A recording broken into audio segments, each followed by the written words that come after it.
Oui, c'est très possible. Écoute, les réserves d'or, comme on dit, il y en a qui disent qu'en 1934, ils ont tout simplement aboli. Mais c'est complètement faux.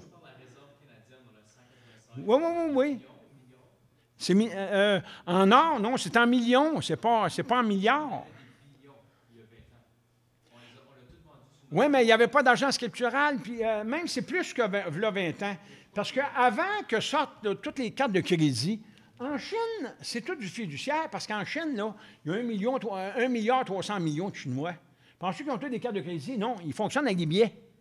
Les autres fonctionnent avec des billets. Ah. Hein? Ça pèse combien? C'est des onces, hein?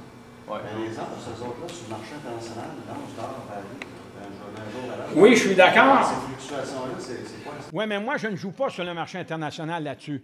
Il ne faut pas jouer là-dessus. Parce que ce qui arrive, c'est qu'il y a toute une question de dépendance à l'intérieur de ça. Ce qui arrive, c'est que si nous, on se plie à une valeur fluctuative qui fluctue, soit par le dollar américain ou ailleurs, l'or elle-même, là, présentement, là, si on regarde le lingot d'or lui-même, il vaut tant de l'once. C'est tant de l'once pour tous les pays, si je pouvais être ça. Mais là, justement, j'ai demandé, aux Philippines, on va me dire c'est combien. Je veux voir si c'est la même chose, si c'est proportionnel, l'argent des Philippines, qu'ici. Oui, je sais, mais ça ne fait rien. C'est parce que l'or, en général, sur le marché monétaire international, ça serait normalement, ça pourrait être le même montant partout. L'or, c'est une valeur refuge. C'est manipulé. Hein? C'est manipulé par des contrats futurs. Oui, mais ce qui arrive, c'est que les banques d'un pays à l'autre, regarde ce qui se passe en Europe présentement. Si on regarde là, le chaos financier là, de la Grèce ou de l'Italie, puis même de la France, on regarde l'Europe là, qui plante carrément. Les marchés boursiers, c'est toute de la fiction. Il n'y a pas de billets de banque, c'est tout du scriptural. Ils ont créé leurs propres problèmes, puis aujourd'hui, ils essaient de sortir de ça. Puis écoute, c'est des marionnettes. Il n'y a rien de réel à l'intérieur de ça. Mais l'or elle-même, par exemple, si l'or a une certaine valeur, refuge, tu dois te fonder là-dessus pour créer et ton argent fiduciaire et ton argent scriptural. Et si l'argent scriptural, c'est ça qui est ta dette, alors que l'argent fiduciaire ne crée pas de dette, n'oublie pas ça, là. Pas vrai que demain, il va y avoir plus d'argent fiduciaire sur le marché parce que l'intérêt a augmenté, ou quoi que ce soit, ou à cause de l'inflation. Non, non, pas du tout. L'argent fiduciaire, il y en a tant, ça va jouer un petit peu dans le sens où ils sont obligés d'aller chercher une certaine proportion sur le marché pour dire aux gens. Mais regarde aux États-Unis. Aux États-Unis, s'ils disent que l'inflation est trop élevée, qu'est-ce qu'ils font? Ils enlèvent des billets de banque sur le marché. Ils ne sont pas supposés de faire ça. Parce que ce n'est pas les billets de banque qui nous ont endettés, c'est l'argent scriptural, c'est les comptables qui nous endettent. C'est l'argent qui n'existe pas, la fiction, l'argent virtuel. C'est ça qui nous endette. On va continuer à voir sur d'autres choses. Des actions à la bourse, Comment? C'est pas comme des actions à la bourse, c'est basé sur l'offre et la demande. Oui, mais ça ne fait rien. Écoute, l'offre et la demande, à quelque part, c'est tout pour de l'argent, là. Tu comprends-tu? Que ce soit des points boursiers, appelle-les comme tu veux. Une valeur boursière, c'est à peu près ce qui est le plus fictif. Les bourses, c'est ça qui a dérangé tout notre système financier mondial. C'est les marchés boursiers. C'est de la pure fiction. Bien, c'est de la spéculation. Il n'y a rien de... Puis c'est nous, la population, qui payons pour ça. Tu sais, c'est une poignée de personnes là, qui sont là pour transiger, là, puis spéculer, justement, là, dans les différents cours boursiers. Là. Mais écoute, nous, là, on supporte ça. C'est nous qui, à quelque part, deviennent les victimes de ça parce que la fabrication, ce qui est manufacturé, c'est nous qui sommes là. On est les esclaves, nous autres, parce que nous, on ne nous a pas donné de droit de propriété. Mais le gars qui a acheté des actions, par exemple, écoute, là, si on regarde, c'est drôle, mais Desmarais, c'est quand même le plus bel exemple. L'Empire des Marais, ces gens-là, ils occupent Total et tout ce que tu veux. Ils sont partout dans le monde. C'est un des hommes les plus puissants monétairement au monde, mais c'est tout du scriptural. C'est seulement du scriptural. Donc, ça fait fonctionner les comptables et tout ce que tu veux. Quand on prend les obligations, les débentures, une municipalité se finance avec des obligations, etc. C'est où dans le champ t'expliques toutes ces choses-là? Pour moi, ça va carrément dans le scriptural. Et les gens qui achètent ça, c'est les gens qui ont... Écoutez, le pouvoir d'achat, c'est tout simplement un pouvoir d'administrer Il y a des gens qui ont la capacité d'administrer, ou il y a des gens, ils vont avoir confiance non pas à la monnaie, mais à l'administrateur. Hein? Le gars qui est capable de créer de l'argent parce qu'il est un bon administrateur, pas parce qu'il est capable de créer lui-même la monnaie. Il n'y a pas personne qui est capable de créer la monnaie, sauf l'argent scriptural. Puis moi, c'est l'essai que je fais. Je fais un essai, là, présentement, pour voir si ça va fonctionner. Tu comprends? Parce que moi, je me place sur le même terrain que les gens, sur notre population.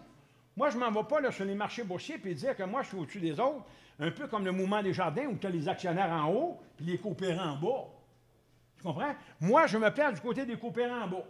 Moi, j'essaie de trouver la formule pour les coopérants en bas. Pas pour les actionnaires, j'en veux pas. Les actionnaires, c'est eux autres qui vont chercher l'argent. Pas nous autres. Oui. Quand on est payé avec un salaire normal, c'est en scriptural ou c'est en fiduciaire? Écoute, si au prorata, si on regarde le per capita par rapport à la masse monétaire, la liquidité, la réserve de liquidité, mets-toi dans la tête qu'on a 900, en vrai billet de banque, là, tu as environ 943 piastres par tête ici au Canada. On est 33 millions 900 000. Donc, c'est environ. Ouais, c'est environ. Ouais. Mais ça, non, mais si on regarde la valeur, si on veut être logique, là, dans le sens où toi, tu as mis ton argent, ta confiance sur des billets de banque, pas sur le scriptural. Bien que le scriptural rentre en ligne de compte à l'intérieur de ça, parce que tout se fait maintenant sur des dépôts directs. Hein? Les dépôts directs, c'est c'est de l'écriture, c'est du scriptural. Hein? Ce qui va sur des cartes de crédit ou quoi que ce soit, puis tu repasses par la banque, c'est tout du scriptural. Donc, si tu transfères du scriptural, tu reçois de l'argent. Regarde, du cash, ça c'est différent, mais n'oublie pas que le cash qui a cours légal, le scriptural n'a pas cours légal. Le cash, c'est en cours légal, mais du cash, si tu es payé en cash, hein, tu es un gars hors la loi. Hein? Quelqu'un qui est payé avec de l'argent fiduciaire qui a cours légal, hein, il travaille au noir. Écoute, il y a quelque chose qui ne marche pas. Alors que celui, ton employeur, qui va faire un dépôt direct dans ton compte, c'est du scriptural. Le gouvernement ne créera pas plus d'argent, lui-là. Là. Quand tu vas à la banque et tu retires 100 piastres. Ça, c'est du fiduciaire. Tu veux l'avoir en billet, ça, c'est du fiduciaire. Ça va dans tes poches. Ça, c'est à toi. Mais le reste, c'est du scriptural, puis tu n'as pas le contrôle de ça. Aujourd'hui, là, les gens qui ont des dépôts directs dans leur compte, va voir ton employeur du jour au lendemain et dit « Moi, je veux me faire payer en argent comme là, 50 ans. Hein? Mets-moi ça dans une petite enveloppe. Tu fais mes DAS, tout, mais paye-moi en argent. » Il ne voudra pas. Il ne voudra pas. Mais tu peux la banque la sortir. Hein? Oui, je suis d'accord. Oui, mais ils ont voulu faire cette expérience-là l'année passée en France. Mais je pense que ça n'a pas marché. Les gens n'ont pas embarqué. Il aurait fallu que les gens embarquent, puis tout le monde aille chercher un certain montant. Tu comprends-tu? Ici, au Canada, tu n'as pas besoin de dire « Moi, je m'en vais chercher 10 000 ». Non. Si tout le monde au Canada allait chercher pour lui et pour ses enfants, comme moi, j'en ai 2, tu comprends-tu? On est 3. Bon, mais mets ça à 1 000 $ chaque. Je vais chercher 3 000 $. Mets ça dans un bas de laine. Hein? T'es 2, c'est 2 000 $. Si tout le monde fait ça, on va te dire une chose, tu vas voir qu'à quelque part, il y a quelque chose qui va bouger. Vous allez changer toute la codification du système financier. Vous allez carrément changer comment je peux dire, donc, la configuration. Vous venez de jeter le système à terre. C'est pas compliqué, mais pour le meilleur.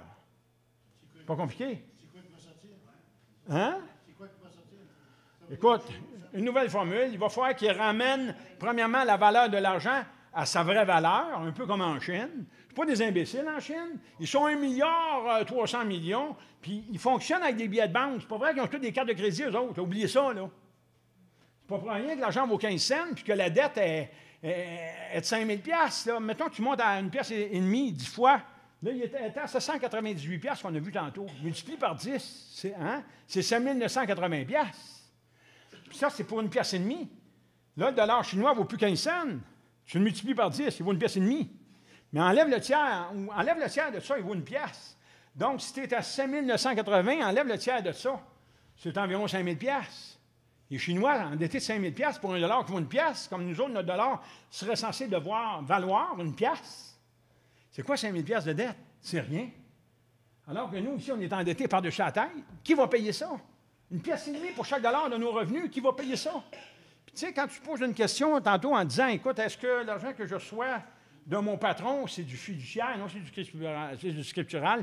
Puis là, pire que ça, regarde les loteries, là, tu vas pouvoir acheter ta 649 directement sur Internet. Il va-tu avoir des billets de banque? Là?